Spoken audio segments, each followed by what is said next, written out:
Thanks, everybody. And for anyone who's watching, if you'd like to send a question in to questions@ndn.org, you can do so.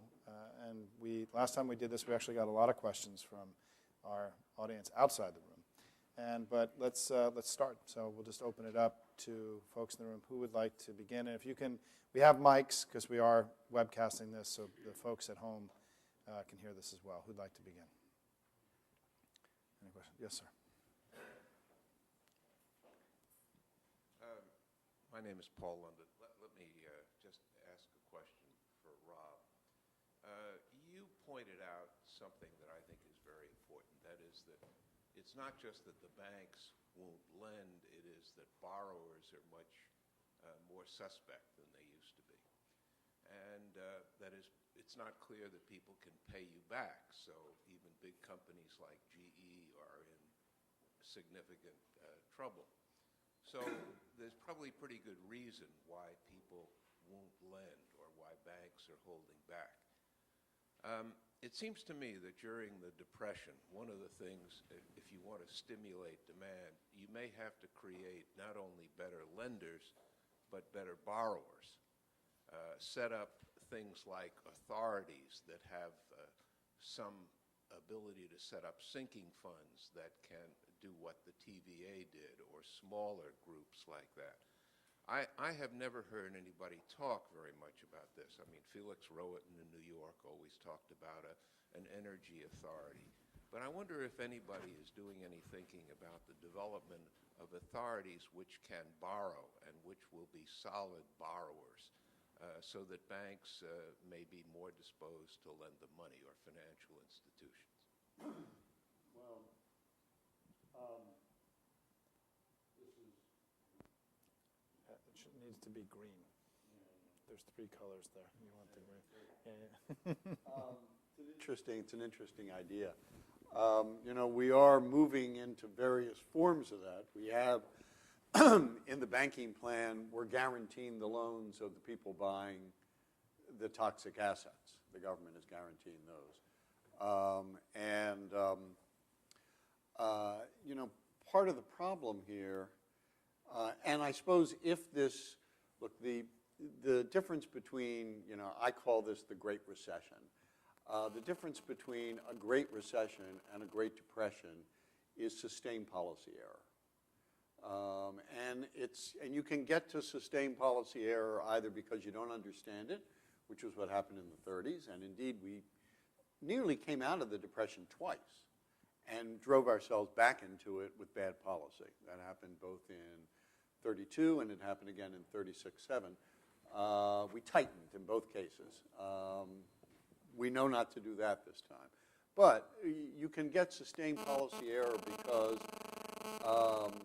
because the right policies are too difficult politically as well. I think that's closer to where we are today, right, frankly.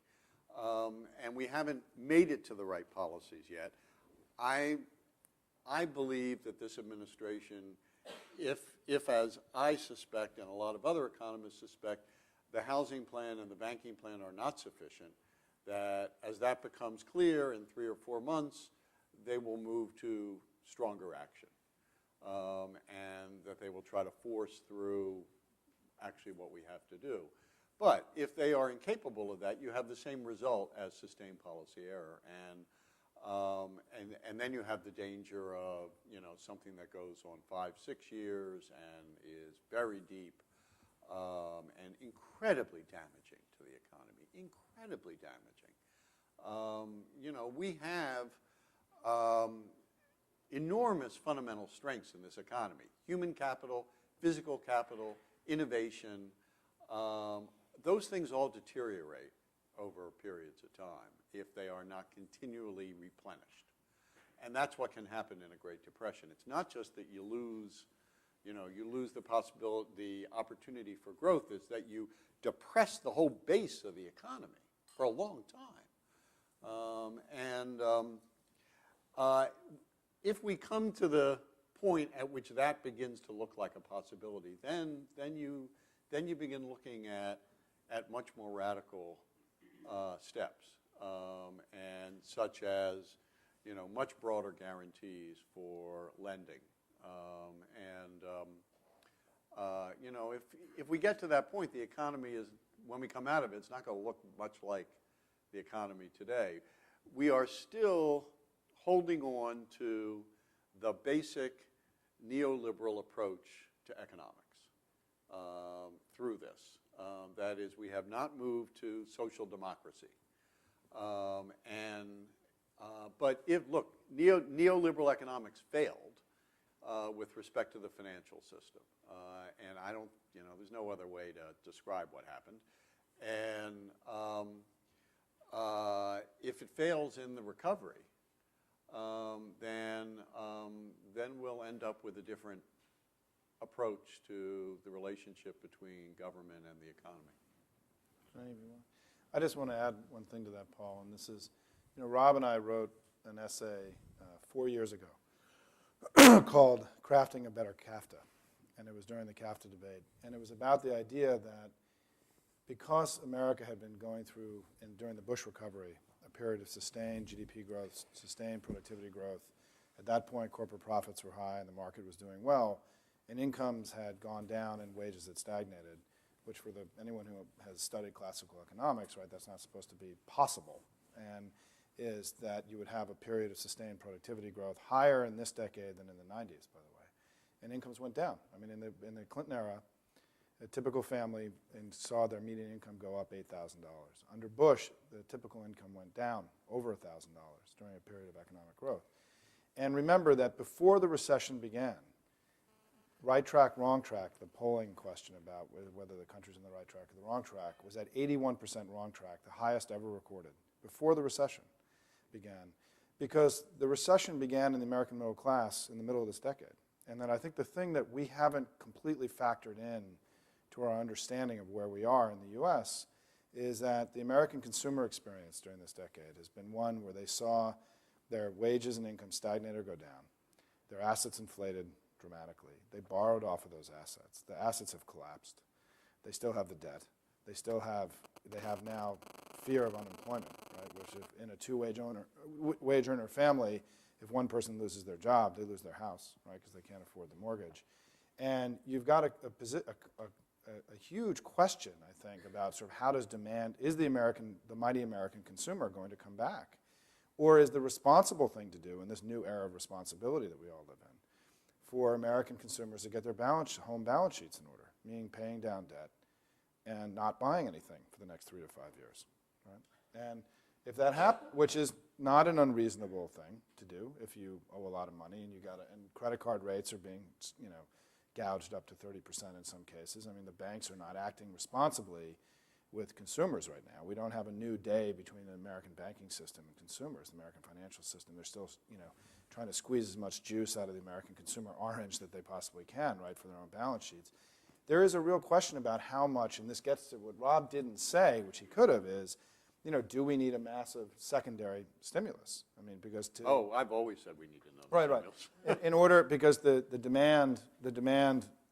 gap in demand, right, is going to be so dramatic. And I think this question and I will be, and I think that there has been an incredible lack of understanding in the political and economic elites in the United States about what happened to the American middle class in the Bush era.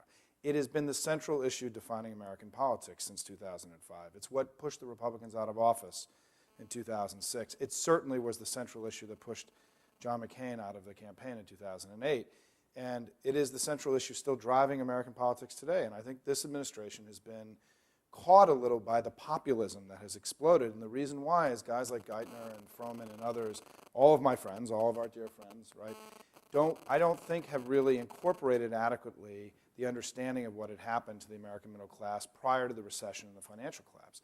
The anger existed, the anger, frustration, concern existed long before the recession began, which is why you're seeing tens and tens of thousands of people in London today. I mean, there is tremendous anxiety, I think, in the American middle class that existed long before this crisis. And I think we have to factor that into the economic analysis in order to understand how to get out of this. And one of the things that Rob wrote recently was this idea that we're not in a normal V-shaped, recovery. And if you look at the Obama budget, they count on 4% GDP growth next year, right?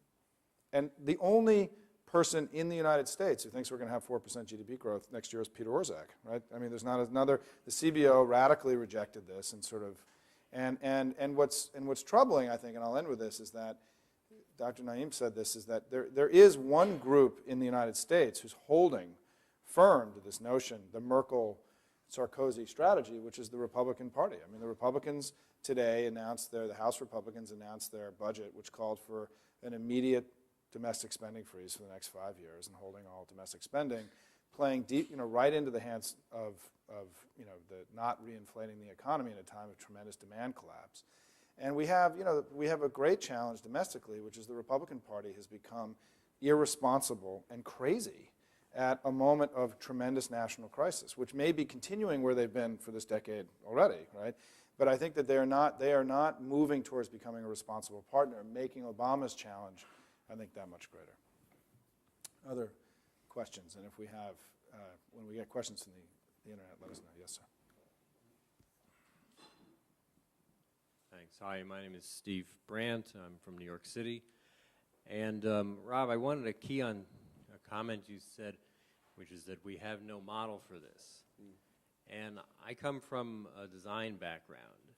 And what I see is that this is not just a bigger version of some past cycle. This is the end of a historic cycle.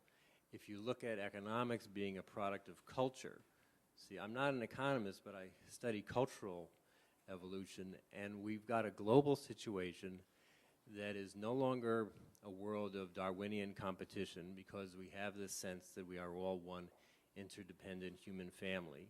And we have, through the sustainability movement, the recognition that growth at all costs is actually not good, but the sustainable use of resources and development not being the same as growth, is what we need.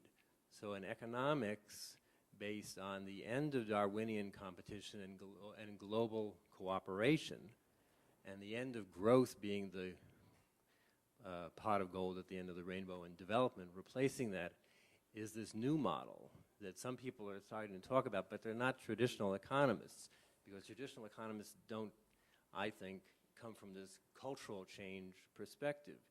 You're all sort of stuck in thinking that the world hasn't had a fundamental cultural change.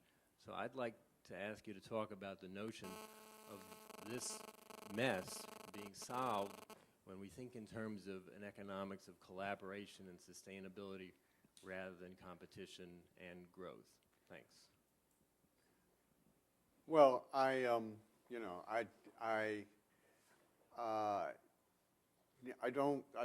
own view is the kind of competition and the desire for growth is kind of not a cultural phenomenon, but more of a human phenomenon. But we don't have to argue that. What's important here is that any large upheaval in an economy or a political system reveals new preferences and needs. And you can identify them and use them to try to motor your way out of where you are. I spoke to a group of private equity managers a little while ago, and I said, God, this should be the best of all times for you guys. They were all moaning about how they couldn't get financing for their big deals.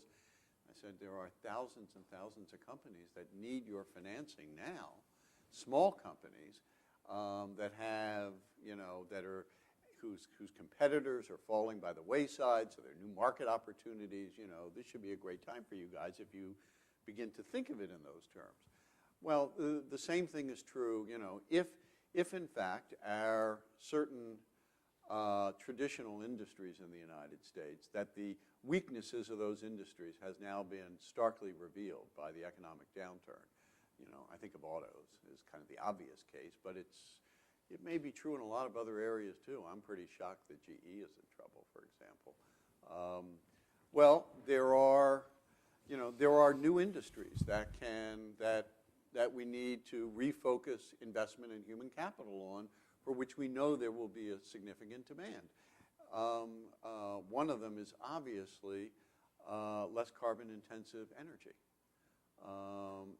sources and less energy-intensive technologies to deal with climate change. And I think that, and indeed, as kind of old industries fail, that releases a lot of capital, and human and physical, that can shift into new areas that can try to drive you out of this kind of problem. I hope, for example, one thing which is, look, one of the things we're going to face, we're going to face a whole series of problems, really hard problems that arise out of our responses to this crisis. Not to the crisis, but to the responses to the crisis. One is the prospect of inflation, 3 to 5 years down the road, which arises out of what we're doing to the monetary base. We're going to try to pull some of that back. We can't pull it all back without driving the economy down again. Another is going to be an enormous financing crisis, global. I am not convinced there will be enough global saving to meet all the global financing demand a year from now. And that means the normal result of that is higher interest rates, that is the price of the capital goes up, not exactly what you want in the midst of a deep global recession. In the face of that financing problem, the largest issue for the United States is healthcare, is the cost of healthcare, and which is already, it rises 2 or 3 times the rate of inflation and has for 35 years, and now it's about to collide with the retirement of the boomers, which matters because cancers and heart disease is highly concentrated in people 60 and over. This can be the kind of impetus for deep reform that we've never considered in healthcare in order to contain the rate of increasing costs. Because, as the late economist Ben Stein said, kind of very memorably, unsustainable trends end. They're unsustainable. And so we're going to have to say, this is about the economic stability of the United States, which has been revealed by this crisis. We cannot sustain this kind of rise in healthcare costs any longer, and now we're going to consider whole different ways of approaching this because we have no choice. May I Please. intrude in your answer? I don't know if the assertion that Darwin, you called it economic Darwinism, and the hope for growth, or having growth as a goal, I don't know if that's your prescription, that's your diagnosis of what's going on, or that's your hope. But one needs to be very careful not to extrapolate to the rest of the world what you may feel in New York. Go and tell millions of Chinese that are competing more than ever that instead of growing at 12%, they're going to grow at 0 because that's better for them. Or go tell that to the Indians that have become a very powerful force in the world for commerce and trade and growth. Disdaining growth is a luxury that only some Americans and some Europeans can indulge of, and not all of them.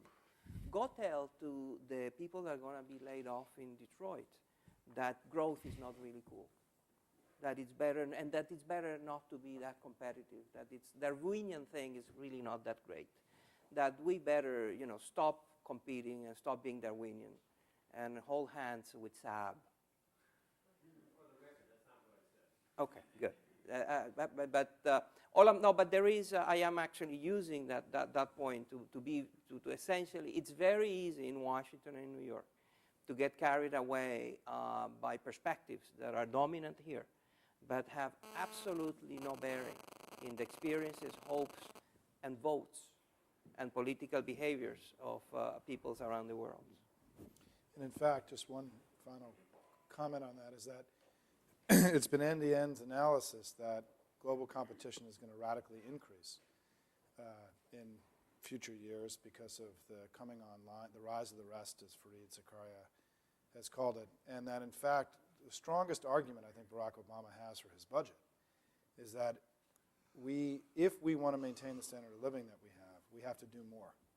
And if we stay the status quo, if we keep the course where we were seeing declining wages and incomes in the United States, if we want to accept that as the inevitable reality of where we're headed, that's fine. But I think that in order for us to imagine again growing standards of living in the United States, we're going to have to do more. We're going to have to compete harder. We're going to have to recognize that this rise of the rest, which was a central goal of American foreign policy for 60 years, and that we are more singularly responsible for than any country in the world, has happened. And what that means is that, and the population of the world has, increased by fourfold in the last 100 years. And it means that there are now, billions of people who want their shot at the global dream, the American dream, whatever you want to call it. And there's no putting that genie back in the bottle. And I think that for us, one of the great awakenings for us, and I was in Chile last week at this progressive governance conference where I listened to many speeches about the death of neoliberalism and from South American leaders, but I think what was really clear to me in that meeting was the notion that, America is, I really think, facing an unprecedented moment in its history, which is that we've become seen as being an exporter of chaos as opposed to an exporter of stability, prosperity, and modernity. And between what happened with Iraq, which was the action of a drunken, out-of-control superpower who had no near peer, as Rob calls it, or what's happened where we're being blamed now for exporting this global financial crisis, that our brand has been really weakened in a way that I think is very hard for an American to really come to terms with, at a time where the rest of the world has also become much more competitive. And so I think that our job as a nation in the next generation is that we got a lot of work to do. And I think the good news is, as Rob said, is that what may be happening is we're accelerating the death of elements of the 20th century economy that needed to go away in order to allow a rebirth, a Phoenix-like rebirth of this 21st century economy that has to be built with higher skills, be more low carbon in its orientation, that is recognizing that competition is more intense, so we have to invest more in infrastructure, schools, radically improving all elements of what I call learning as opposed to education. I mean, we really do have to make this commitment to continuous improvement in learning as an entire society. I think there's a whole different way of viewing how we go forward that I think we have a real opportunity. And I think Barack is halfway there.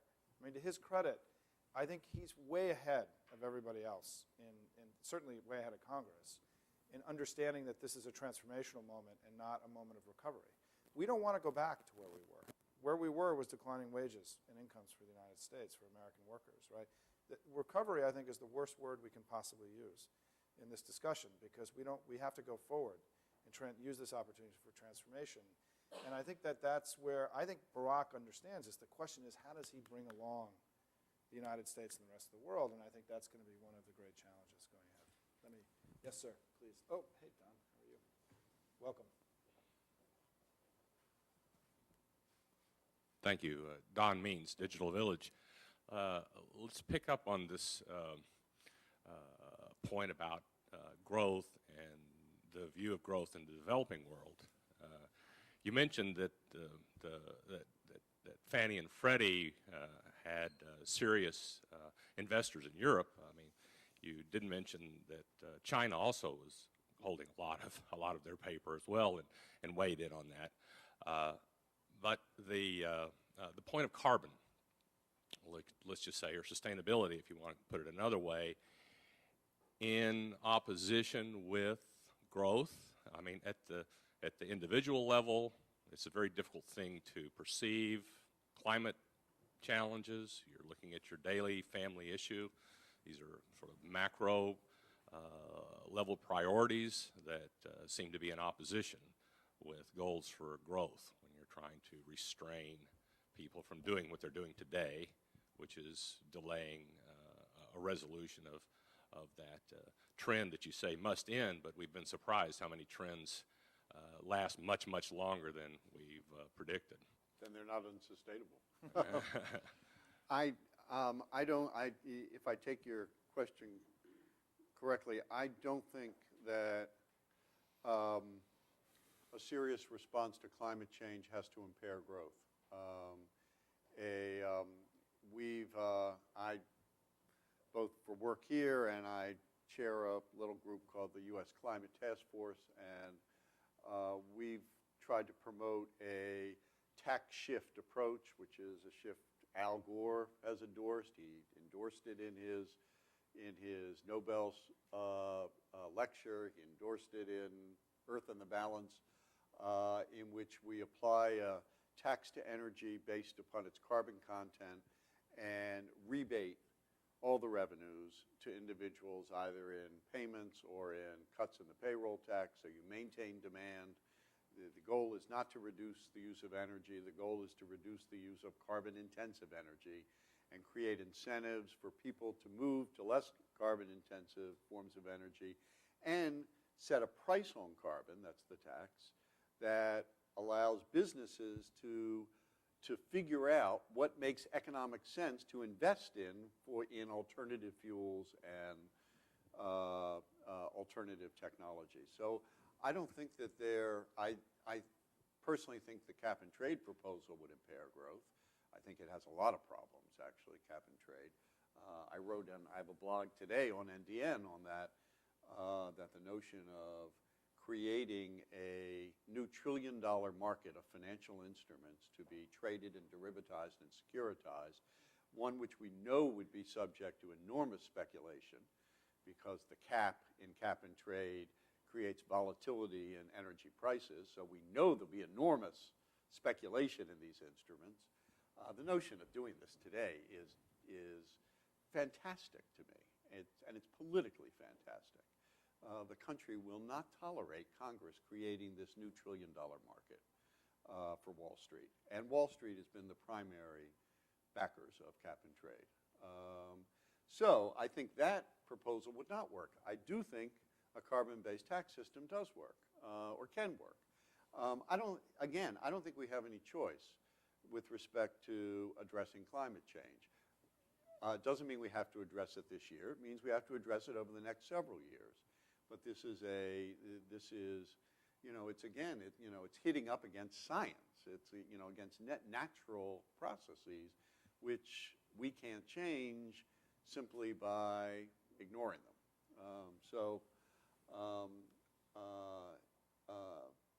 The tough thing is that whenever you put in place any new large policy, there's always a complicated distribution of winners and losers. There will be under any climate change regime as well. And so there's a tendency to make the program, the response, to nibble away at it more and more in order to protect everybody. We need to find a way to protect the basic interests of West Virginia and Pennsylvania and Ohio while still driving very large long-term reductions in emissions. And that applies to China and India. Well, it's frankly, and we can't do this today, but bringing China and India into a climate regime of some kind. I don't think we need a harmonized global system. I think we need each country committing to a goal and figuring out how to do it the way they want to do it. But it's going to involve very large technology transfers from the United States to China and India. I actually think the thing which really appeals to me, and I think might appeal to the Chinese, would be offering joint ventures in the development of these technologies and fuels. Give them part of the global market in order to join. Because if we cannot bring China and India into it, it doesn't matter what we do. And let me say that both China and India have said repeatedly they will never accept a cap and trade regime. I have one question that as the chair, and we'll go about 10 more minutes, is Dr. Naim, what would be, as we discussed now, and you said we've been talking about these changes in the global financial architecture and giving the rising powers a greater seat at the table. What could that possibly look like in the next 5 to 10 years? How do we understand? China has clearly been in the last few weeks exerting themselves in the global debate in ways they really haven't in a long time. We know that part of what's holding up Doha is the struggle between the U.S. and India, for example, in a a very specific set of negotiations. So in these two instances, you've already seen the Chinese and the Indians exerting themselves in a way that they hadn't in previous regimes. We know that Lula in Brazil is both rhetorically and politically exerting himself to much more than he had in the past. What could it look like in the next 5 to 10 years, do you think? The premise is I don't know.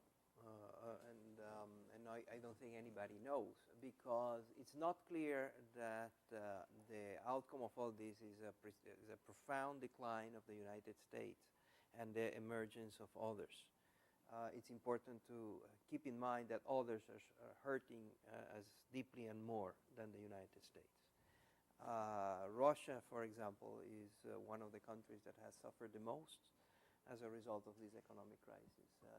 It's not clear that China, it all depends on what, all this conversation is very sensitive to our assumption about how long and how deep this recession is.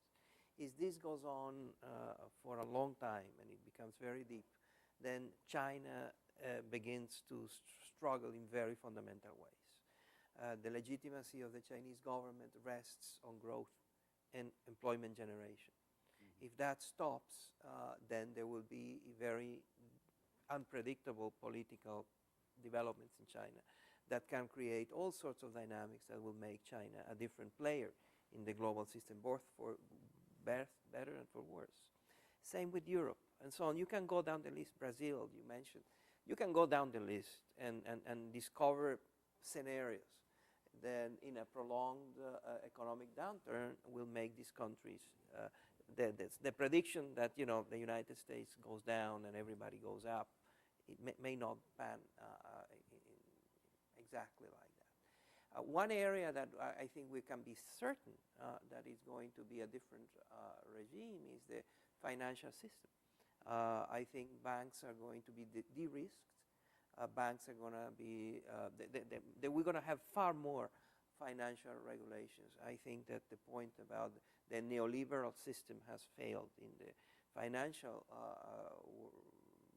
markets. It's one that is in people's mind, and that is going to spur very significant amounts of regulation that will make it very hard for some institutions to continue doing what they're doing. And those institutions, the prime targets for that, are going to be banks. Banks in the future are going to look, taste, feel, behave more like utilities than banks. So when you think about a bank in the future, think about your electricity company, your power company, heavily regulated, very stable, boring, slow growth, no returns, no risk, and so on.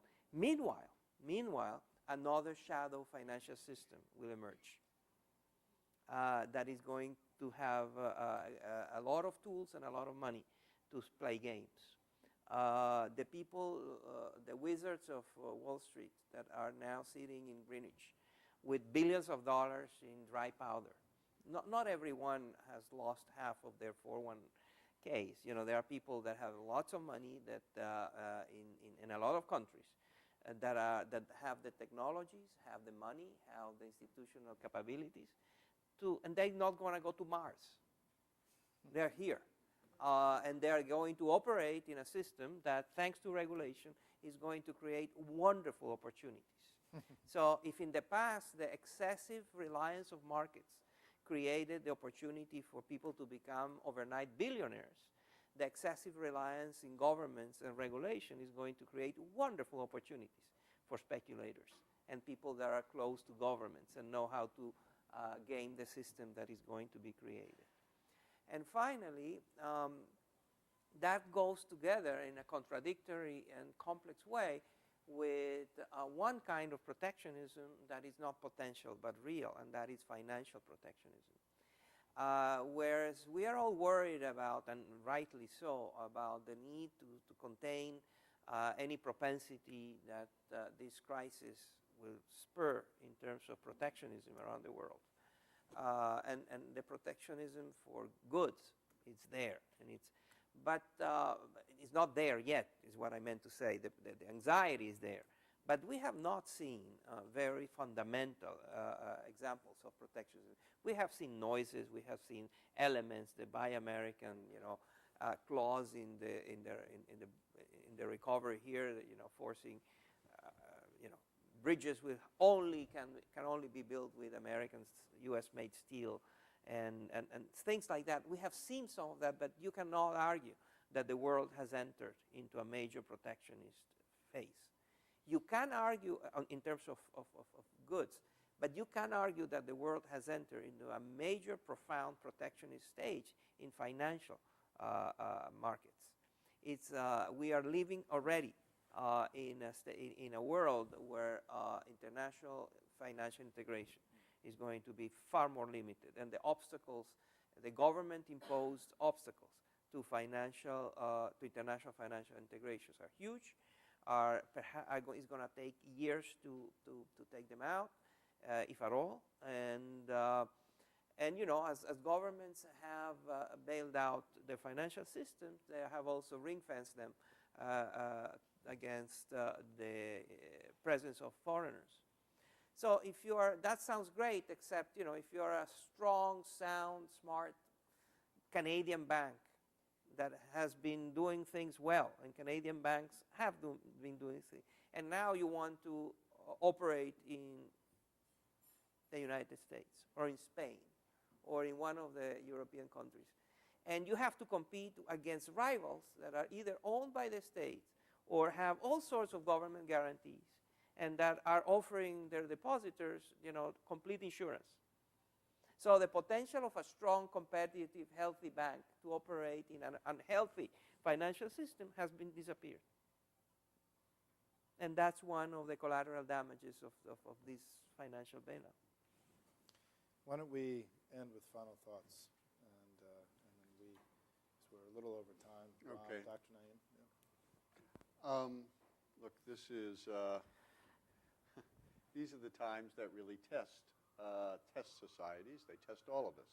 They test how smart we are. They test how much we can step out of our normal conceptions and see change. And they will test our ability to adapt to what we figure out. The United States has generally been pretty good about this. We accept change pretty well, and we tend to be quite realistic. But that's hard when you're in the midst of a big shock, and we are in the midst of a big shock. I have been gently critical of the administration's approaches, but I am perfect. I want to give them time. This is it's a lot of shock for them, in addition to the shock of coming to power. I think that I hope that, particularly within the Democratic Party, given that the Republican Party has moved into kind of reflexive opposition to whatever the administration does, that we can give the administration enough space to feel its way to a set of responses that can actually put the country on a road to the next stage.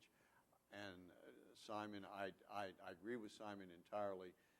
The best thing about the administration's approaches is that outside the areas of finance and housing, they have recognized the fundamental areas that we need to reform in order to create a next business cycle that doesn't look like the last business cycle, and that is profound reform in healthcare and energy policy and education.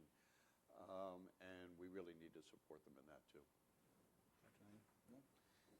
Well, thank you both very much, and thanks to Adam Smith, who had to run and go vote.